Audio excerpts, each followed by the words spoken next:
जय हिंद प्यारे साथियों, मैं विनय यादव आप लोगों का स्वागत करता हूं आपके YouTube चैनल विनय यूपीपी पे। दोस्तों, आज हम लोग बात करने वाले हैं क्या सिर्फ दो सब्जेक्ट पढ़ के क्या यूपी पुलिस कांस्टेबल की जॉब पाई जा सकती है, क्या उत्तर प्रदेश पुलिस में पुलिस बना जा सकता है। तो दोस्तों चलिए आप लोग वीडियो के लास्ट तक बने रहिएगा और आपको हम इसी बाबत डिटेल में जानकारी देंगे, डिटेल एनालिसिस करेंगे इन चीज़ों का, क्या सच में ऐसा हो सकता है। तो देखिए दोस्तों, अगर इसका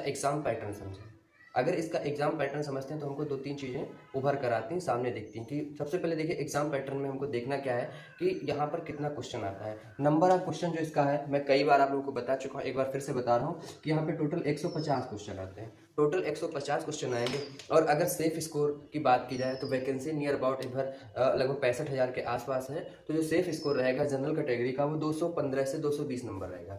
215 से 220 का मतलब ये है कि आप 105 से 110, 111, 112 क्वेश्चन अगर सही करते हैं तो फिर आप अपने आप को सेफ जोन में मान के चल सकते हैं। मतलब 150 क्वेश्चन में से अगर आपके 110 से लेके 115 क्वेश्चन तक सही हो रहे हैं, 110 से 115 क्वेश्चन सही हो रहे हैं, देन आप सेफ जोन में, आपको फिर बाहर कोई नहीं कर सकता अगर इतने क्वेश्चन आपके सही हैं। तो चलिए अब हम जो अपना मेन टॉपिक है कि क्या दो सब्जेक्ट पढ़ के सिलेक्शन पाया जा सकता है, तो उस पर बात करते हैं।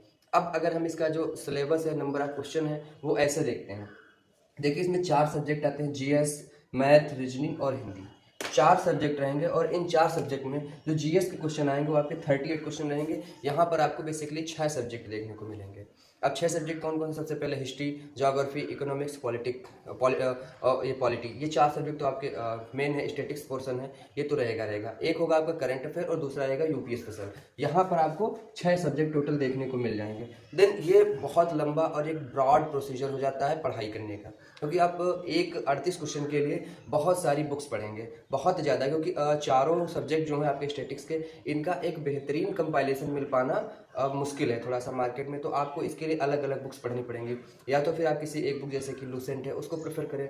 लूसेंट उतनी रिलेवेंट है नहीं, हालांकि लोग पढ़ते हैं और सिलेक्शन उससे होता है, लेकिन उतना ज़्यादा रिलेवेंट नहीं है जितना होना चाहिए। तो इसके लिए आपको मतलब हार्ड वर्क करना पड़ेगा, बहुत ज़्यादा हार्ड वर्क करना पड़ेगा। उसके बाद आती है मैथ, जिसके लिए बच्चे एकदम पागल रहते हैं, उसके पीछे पीछे घूमते हैं, दौड़ते हैं कि नहीं बस मैथ मैथ मैथ मैथ का हुआ। लेकिन मैथ के क्वेश्चन यहाँ पे आपको कितने मिलेंगे? सिर्फ 18 से 20।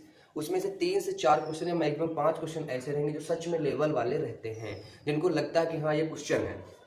बाकी आपके 13 से 14 क्वेश्चन ऐसे रहते हैं कि बस अगर आपको कैलकुलेशन ठीक ठाक आती है तो कोई इशू नहीं रहेगा, नॉर्मल क्वेश्चन रहेंगे, नॉर्मल कॉन्सेप्ट पे बेसिस रहेंगे। तो ये आपका ये इसका पोर्शन हो गया। तो ये आपका हम ना तो हार्ड रख सकते हैं ना तो मॉडरेट, इसको हम नॉर्मल ही रखेंगे, क्योंकि यहाँ पे बहुत ना तो ज़्यादा क्वेश्चन है और ना तो ज़्यादा हार्ड क्वेश्चन आते हैं। अब 75% से ज़्यादा आपके नॉर्मल क्वेश्चन आ जा रहे हैं, देन ये पोर्शन नॉर्मल ही हुआ, बहुत ज़्यादा हार्ड नहीं है। उसके बाद अगर हम बात करें रीजनिंग और हिंदी की, रीजनिंग और हिंदी इसका एक बहुत बड़ा इम्पैक्ट रहेगा। अब देखिए कैसे, देखिए रीजनिंग के आपके 55 से 57 क्वेश्चन आएंगे।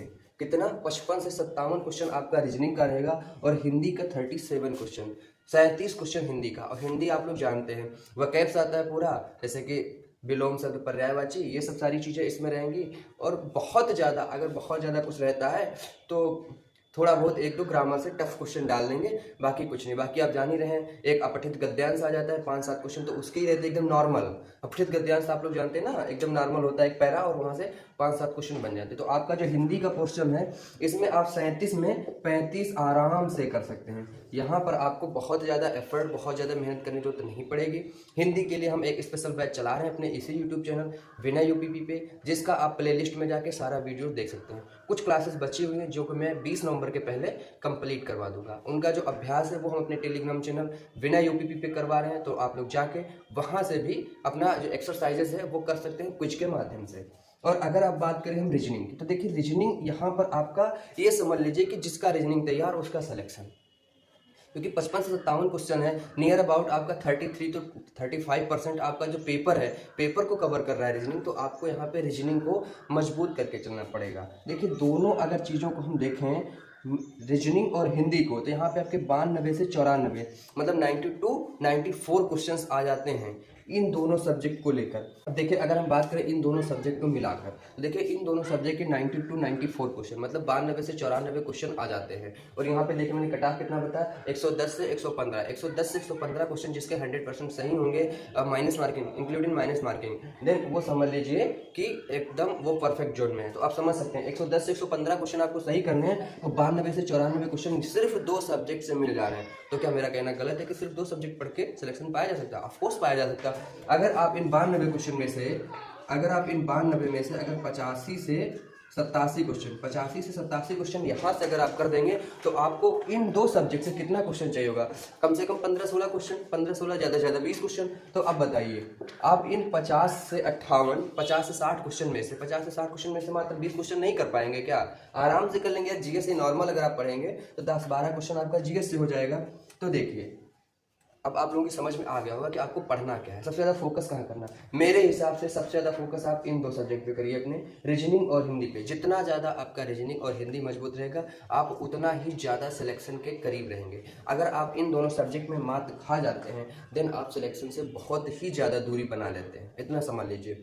तो क्योंकि यहाँ पे सबसे ज़्यादा आपका जो पोर्शन है, अगर सिर्फ हम रीजनिंग की बात करें, 33 to 35% सब्जेक्ट को पेपर को कवर कर रहा है। और अगर उसमें हम हिंदी को भी मिला दे तो समझ सकते हैं नियर अबाउट ये आपका 62 से 65% पेपर को कवर कर रहा है। और नॉर्मल है, बहुत ज़्यादा टफ सब्जेक्ट ये नहीं है भाई। रीजनिंग में आपको पजल नहीं लगानी, बैंकिंग की रीजनिंग आनी नहीं है। रीजनिंग यहाँ पे आपकी नॉर्मल आएगी, बहुत सिंपल से रीजनिंग आती है। और मैंने प्रीवियस क्वेश्चन रीजनिंग के आप लोगों को करवा रखे हैं, आप लोग देख सकते हैं। तो रीजनिंग बहुत टफ है नहीं आपके सामने। हिंदी अगर बात करें तो बहुत टफ है नहीं, छोटा छोटा सब्जेक्ट है। थोड़ी सी मेहनत करके, अच्छे से 2 महीने की मेहनत करके, जो बच्चे एकदम जीरो से शुरुआत करना चाहते हैं उनके लिए हमारा एक ही सुझाव रहेगा कि वो लोग जो लोग जीरो से शुरू करना चाह रहे हैं उनके लिए एक ही सुझाव रहेगा कि सबसे ज़्यादा वो अपने इन स्कोरिंग सब्जेक्ट पे फोकस करें। क्योंकि वहाँ पे भैया इंडिविजुअल स्कोर नहीं देखा जाता कि आपने किस सब्जेक्ट में कितने नंबर पाए, वहाँ पे देखा था आपने टोटल कितने नंबर पाए। तो टोटल नंबर दिखाने के लिए आप अपने इन इंडिविजुअल सब्जेक्ट पे फोकस करें